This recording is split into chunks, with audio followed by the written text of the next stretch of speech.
response to the continued attacks on our troops and facilities in Iraq and Syria, and in particular, the attack that killed 3 of our soldiers in Jordan, wounding dozens of others, U.S. military forces struck more than 85 targets at 7 facilities utilized by Iran's Islamic Revolutionary Guard Corps and the militant groups that they sponsor.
Three of the facilities are in Iraq, 4 of them are in Syria.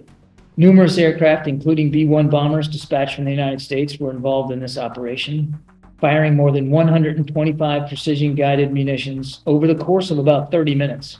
Target facilities included command and control centers, as well as headquarters buildings and intelligence centers, rocket, missile, and drone storage facilities, and logistics and munition supply chain facilities. These targets were carefully selected to avoid civilian casualties and based on a clear, irrefutable evidence that they were connected to attacks on U.S. personnel in the region.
It does represent a type of escalation, but I do think it's a rather measured escalation.